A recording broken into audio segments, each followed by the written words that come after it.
Bom dia, gente. Vamos para mais uma aula de geografia. Hoje nós vamos dar continuidade ao nosso capítulo 6 sobre o interior da Terra e a crosta terrestre. Nós vimos na aula passada a formação do planeta Terra, nós vimos a vida no planeta, a estrutura interna da Terra e a crosta terrestre. Nós vimos que essa diferença de composição supõe uma estrutura que é formada por 3 camadas, certo? Nós vimos a mobilidade da crosta terrestre, que são as placas tectônicas, e vimos também o movimento dessas placas. Então, hoje, nós vamos trabalhar as rochas. Então, nós vamos ver aqui tipos de rochas. Quais são os tipos de rochas? Então, nós temos aí a amostra de 3. A rocha sedimentar, a rocha metamórfica e a rocha ígnea.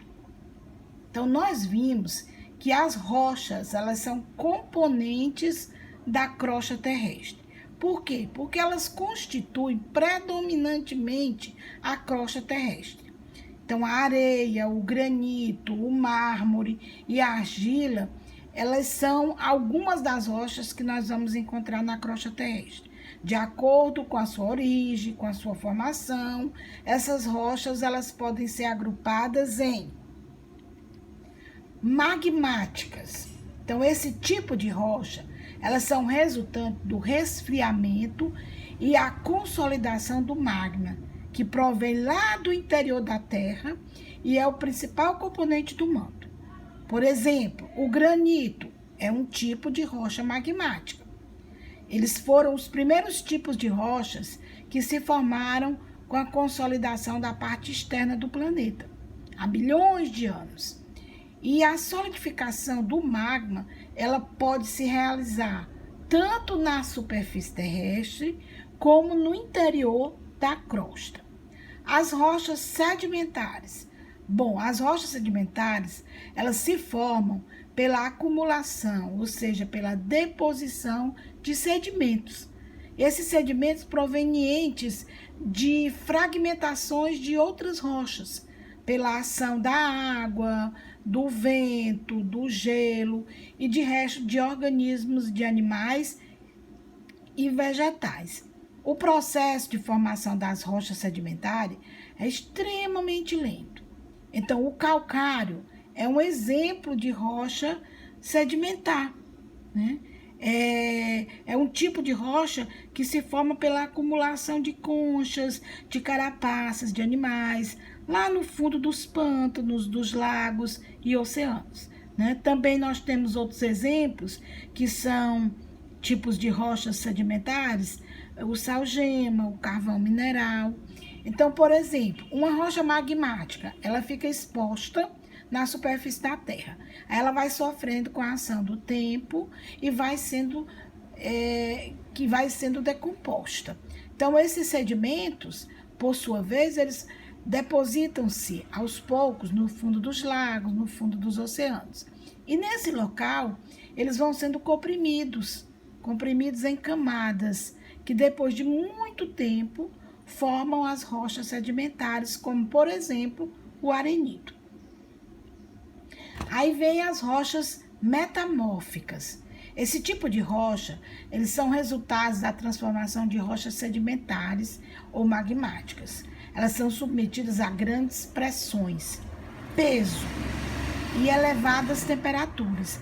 Embora possam manter características de rocha original, as rochas metamórficas geralmente adquirem características novas. Elas costumam se formar abaixo da superfície, em grande profundidade. Então, as rochas metamórficas, geralmente, elas são ricas em metais, quando elas possuem grão de ouro, de prata, de ferro, outros metais, né, que nós chamamos de minérios, todas de valor comercial. Então, nós temos aí uma jazida de mármore em Carrara, na Itália. Aí nós vamos falar do solo. O solo, ele é uma camada superficial de espessura variável.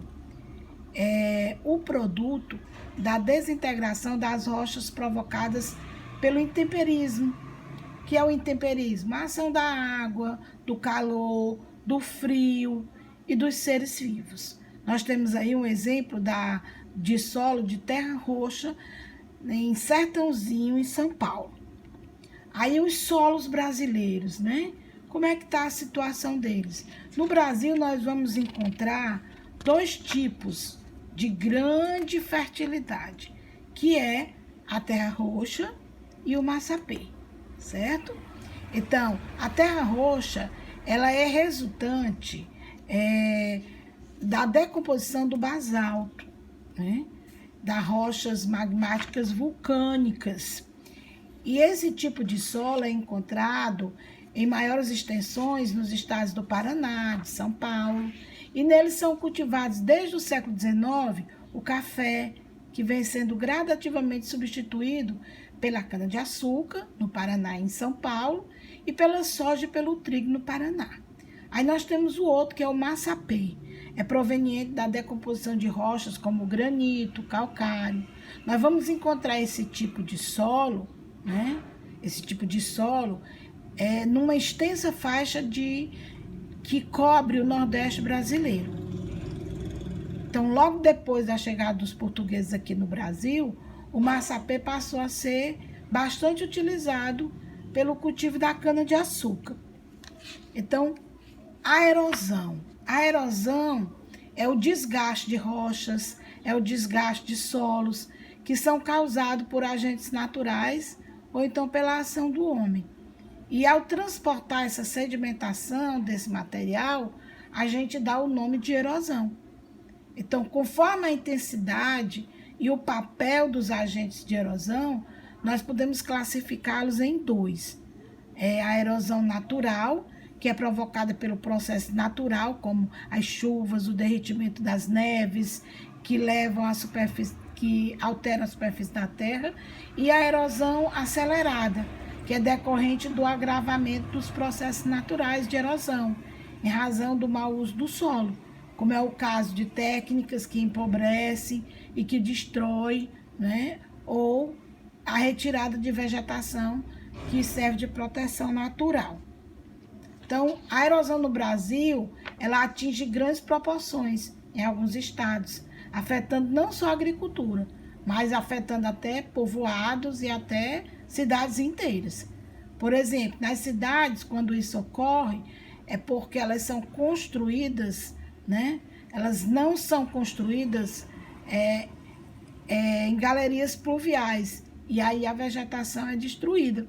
Então, dos solos do noroeste do Paraná, por exemplo, que correspondem a 70% das terras cultiváveis do estado, a erosão transporta anualmente de 40 a 50 toneladas de terras por hectare. Então, isso é muito. Então, calcula-se que, por ano, o Brasil perde aproximadamente 500 milhões de toneladas de solo através da erosão. Então, nós temos aí a erosão em encosta, no litoral do Ceará, e nós temos a erosão do solo em estágio avançado, formando as vossorocas em Pardinho, São Paulo. E aí nós temos uma vossoroca em estado bem avançado, numa situação já preocupante, certo? Então, muito obrigado, vamos para a nossa aula e nossas atividades.